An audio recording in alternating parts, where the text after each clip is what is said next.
Assalamualaikum warahmatullahi wabarakatuh. Perkenalkan, saya Ainun Utari dengan NIM H121165111 akan mempresentasikan seminar statistika 1 saya dengan judul Pemodelan Regresi Logistik Ordinal dengan Dispersi Efek Lokasi. Pada penyusunan proposal ini, saya dibimbing oleh pembimbing utama Ibu Dr. Anna Islamiyati MSI, pembimbing pertama Ibu Sri Astuti Tamrin MStat PhD, penguji pertama Ibu Siti Sahriman SSI MSI, penguji kedua Bapak Siswanto SSI MSI. Berikut ini adalah pokok bahasan yang akan saya sampaikan.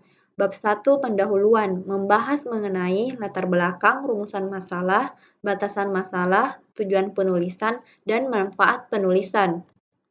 Bab 2 tinjauan pustaka membahas teori-teori yang berhubungan dengan penelitian.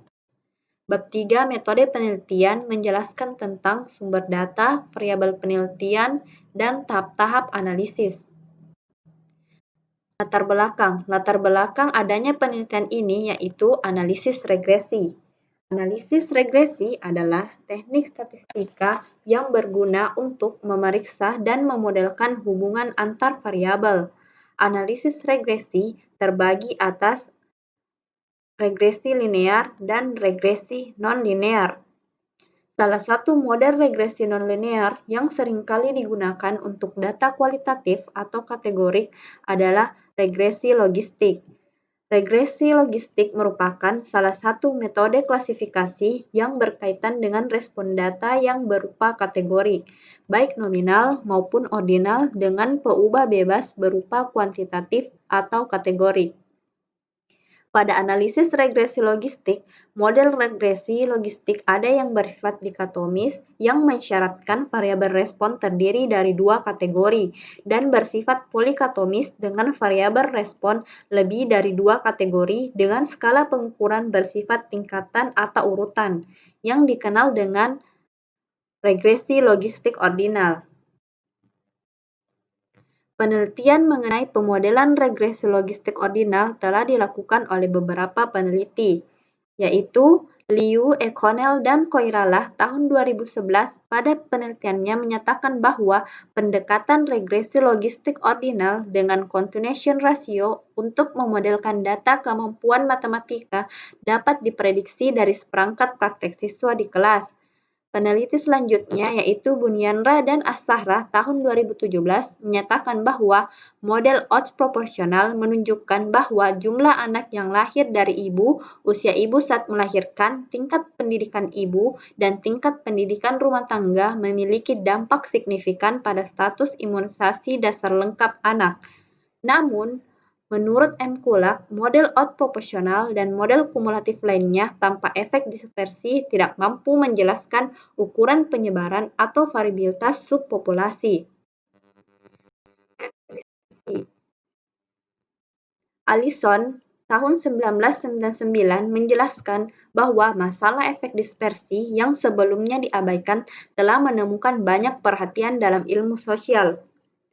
Maka dari itu, Tuss dan Berger tahun 2017 juga menyatakan bahwa proses estimasi dalam regresi logistik yang menghilangkan efek dispersi dapat mempengaruhi keakuratan estimasi. Maka dari itu, model tipe kumulatif yang memperhitungkan efek dispersi disebut model skala lokasi. Menurut Nur Laili Husna, model skala lokasi digunakan untuk mengatasi masalah asumsi pada model ordinal bahwa pengaruh variabel prediktor sama sepanjang logit kumulatif yang memuat parameter lokasi dan parameter skala sehingga dapat digunakan untuk membagi derajat variansi di dalam subjek dan variansi antar subjek.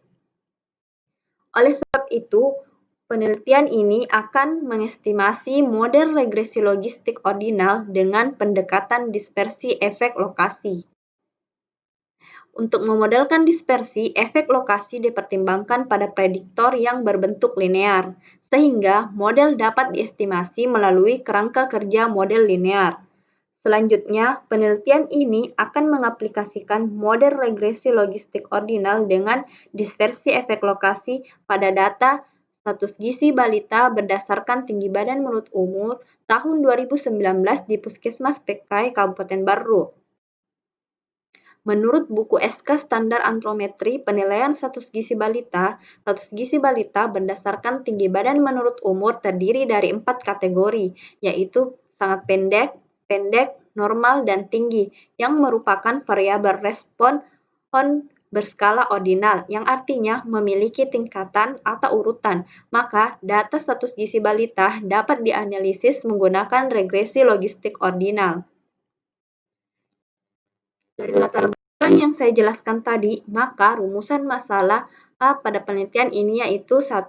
Bagaimana pemodelan data status gizi balita berdasarkan tinggi badan menurut umur di Puskesmas PKE Kabupaten Barru menggunakan regresi logistik ordinal dengan dispersi efek lokasi.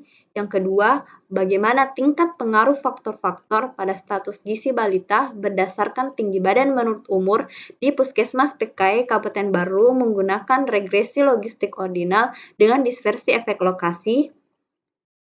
Selanjutnya yaitu batasan masalah. Batasan masalah pada penelitian ini yaitu 1. Model yang digunakan adalah regresi logistik ordinal dengan dispersi efek lokasi. Yang kedua, pengestimasian parameter yang digunakan adalah MLE dan algoritma Newton-Raphson. Yang ketiga, data yang digunakan adalah data status gizi balita berdasarkan tinggi badan menurut umur di Puskesmas PKI Kabupaten Barru tahun 2019 dengan beberapa faktor, yaitu jenis kelamin, umur, dan tinggi badan. Selanjutnya, tujuan penulisan. 1. Memperoleh model data status gizi balita berdasarkan tinggi badan menurut umur di Puskesmas PKI di Kabupaten Barru menggunakan regresi logistik ordinal dengan dispersi efek lokasi. Yang kedua, mengetahui tingkat pengaruh faktor-faktor pada status gizi balita berdasarkan tinggi badan menurut umur di Puskesmas PKI Kabupaten Barru menggunakan regresi logistik ordinal dengan dispersi efek lokasi. Bagian terakhir dari pendahuluan yaitu manfaat penulisan. Yang pertama, menambah teoritis dan praktis bagi peneliti dan pembaca tentang pemodelan regresi logistik ordinal dengan dispersi efek lokasi. Yang kedua, menambah pemahaman dalam menganalisis status gizi balita di Puskesmas PKI Kabupaten Barru. Pembahasan selanjutnya yaitu tinjauan pustaka atau studi literatur. Yang pertama itu analisis regresi menurut Montegomery dan Peck tahun 1992. Yang kedua yaitu distribusi multinomial menurut Agresti tahun 2007. Yang ketiga, regresi logistik ordinal menurut Hosmer dan Lemeshow tahun 2013. Yang keempat, metode kemungkinan maksimum atau MLE menurut Hosmer dan Lemeshow tahun 2013. Yang keempat, algoritma Newton-Raphson menurut Ehlers tahun 2002. Yang kelima, model kumulatif untuk respon ordinal menurut Tuts dan Berger tahun 2016. Yang ketujuh, model dispersi oleh pergeseran threshold dan lokasi menurut Tuts dan Berger tahun 2016. Selanjutnya, pengujian signifikansi parameter. Terbagi dua yaitu uji simultan dan uji parsial menurut Hosmer dan Lemeshow tahun 2013. Selanjutnya, uji kecocokan model menurut Hosmer dan Lemeshow tahun 2013. Selanjutnya, interpretasi koefisien menurut Hosmer dan Lemeshow tahun 2013. Dan yang terakhir, status gizi balita menurut Kemenkes Republik Indonesia tahun 2018. Pembahasan selanjutnya yaitu metode penelitian. Yang pertama, sumber data. Teknik pengumpulan data yaitu data sekunder yang diambil dari file arsip pemantauan status gizi atau disingkat PSG balita tahun 2019. Datanya itu data pemantauan status gizi balita berdasarkan tinggi badan menurut umur yaitu umur 0 sampai 60 bulan tahun 2019. Lokasinya yaitu di Puskesmas PKI, Kecamatan Tanah Terilau, Kabupaten Barru. Selanjutnya itu variabel penelitian. Pada penelitian ini menggunakan variabel respon dan variabel prediktor. Variabel responnya itu 1. Y, status gizi bayi berdasarkan tinggi badan menurut umur. Skala datanya itu ordinal dengan terdiri dari 4 kategori, yaitu 1 sangat pendek, 2 pendek, 3 normal, dan 4 tinggi.